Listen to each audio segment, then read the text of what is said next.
Hey everybody, happy Saturday. I've got a couple of knives here I'm testing out today. This is a Coolina Serbian cleaver type knife, which you'll see these advertised on social media quite a lot.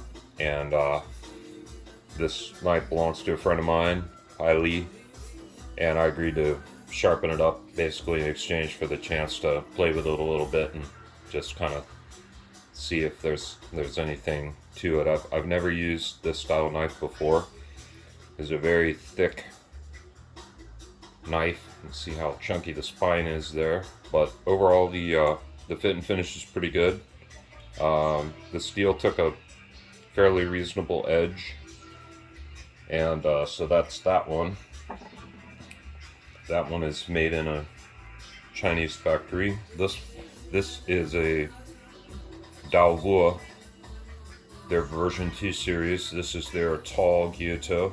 It's 210 millimeters. I think the shape out toward the tip is a little more santoku-like than gyuto-like, but this is a very, very thin knife. You can see the spine is very thin on this one, and the fit and finish on this is pretty good. The choil has been rounded just a little bit. It's not super perfect, but it's not bad. The spine's not bad either, and overall the grind and profile on this is pretty good. And it also, I gave both of these knives a quick sharpening last night and a sliced little paper. They both seem to take a pretty good edge, so I thought it would be fun to do a little cut testing. I'm doing bunch of cooking today, and I thought, especially this one because it's not my knife and will soon be going back to its rightful owner, but I've never used one of these before. Quick word about this style: you'll see these referred to as Serbian chef knives or Serbian cleavers. The truth of the matter is that's all marketing. There is no traditional Serbian knife style this shape. However, sometimes life imitates art, and the funny thing now is that these knives are actually becoming somewhat popular in the Serbian regions, and there are some notable custom knife makers in that area that are now making these like beautifully made and ground and heat treated hand forged knives from custom makers in that area as well as elsewhere in the world. So I'm gonna give this a shot. I admit I've used many gyutos, but I've never used one of these before, so let's see what it does. I got a couple of big thick fat onions to chop up here, and we're gonna see how each one of these performs. So on the one hand, we have this very thick, kind of primitive grind Serbian chef knife, and then we have the Dao Vua, which is also in its own way kind of primitive. Dao Vuas are made in Vietnam and are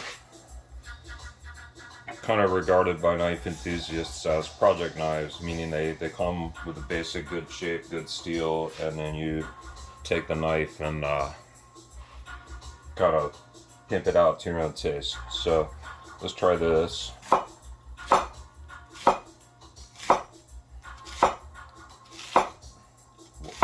I admit, I would say just right off the bat, before I go any further,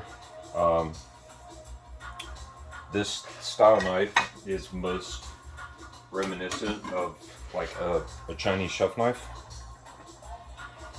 Kind of similar, the tall boxy blade. The big difference being that the nose is sloped down, which makes, I think, the tip a little more useful. Of course, Chinese chefs are used to this and they do absolutely everything with it. I can tell you right off the bat, just doing that little bit of onion work there, that I like the slope down tip.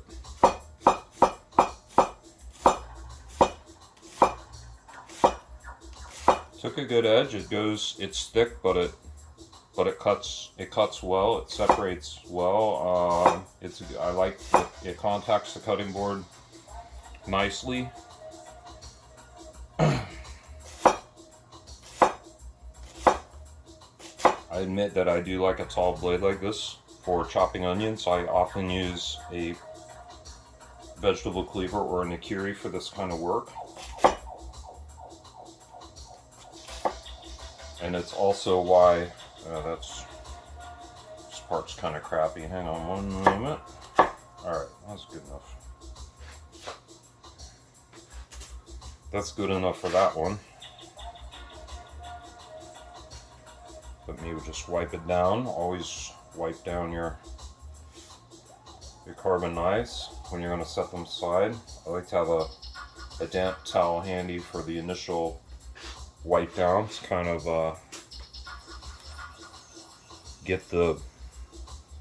help get the oils and acids and stuff off the blade. And this one, my friend whose knife this is,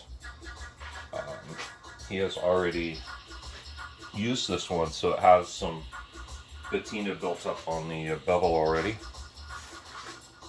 The black part, the kurouchi type finish, which both of these knives share, protect the upper part of the knife from rust and corrosion and oxidation and that sort of thing.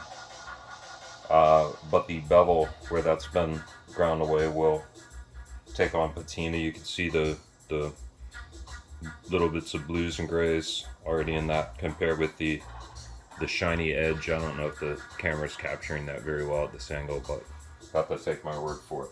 So let me set that aside. And now this one, which I think is going to be an onion slayer because it's so thin. I will say that Dao Vua, really, the steel is pretty reactive. It's turning my onions a little brown there, so it's okay. It's not a big deal. These are all just going in recipes, so. Now that was an easy half an onion. These are two pretty good sized onions here, so that was very easy to cut that big, thick, cold onion. I always refrigerate my onions because, well, A, it keeps them fresher until you go to use them, but also because then when they're cold, when you chop them up, they don't make you cry. Sorry. I'm so unskilled at onion peeling. I hate to do it on camera, but I like to show the cut in half. So this is now the Dao Vua 210 millimeter tall gyuto. I can only wish that I were faster and better at this part of the operation, but not bad. All right. I can tell you that this falls through easier. It falls through straighter through the onion than the thicker knife. Someone more skilled than myself could absolutely fly through an onion with this knife. And this is just with a quick, just a very quick edge that I put on. I find that I like with brand new knives, unless they come just dull as dirt, I like to do my first sharpening pretty quickly, and that tells me several things. It kind of tells me what's there as far as existing geometry, and it gives me a kind of an idea of how easily the steel will take an edge, or what kind of edge it will take with a quick sharpening. And I think, you know, in the real world, that's kind of important. You know, if the steel of a knife takes a very long time to sharpen, I didn't do such a good chop right at that spot. That's all right. It's all getting cooked. if the steel of a knife is very difficult to sharpen, then it might not be worth the trouble. I mean, it might ultimately take a good edge, but you know, there's so many steels out there that'll take a great edge very quickly and easily. So anyway, there you have it. Just 2 knives I'm playing with today, and I've got a bunch more veggies and stuff to chop up, so I'll probably use both of these a little more. Now, for my taste and preferences, this gyuto is hard to beat, especially for this kind of job. It's just so thin, it falls through the stuff so easily. It's very light and nimble. This one is definitely thicker and heavier. It did the job. This knife might be great for harder, more difficult to cut things like sweet potatoes. You know, this is probably sturdy enough. You could, you know, chop some chicken wings in half or something with it. So, yeah, I mean, these get a lot of hatred, and they're certainly, sometimes these type knives can be deceptively marketed. I don't know if that's the case with this particular brand, but anyway, so initial impressions. Hope you all enjoyed that, and I'll catch you next time. See ya, bye.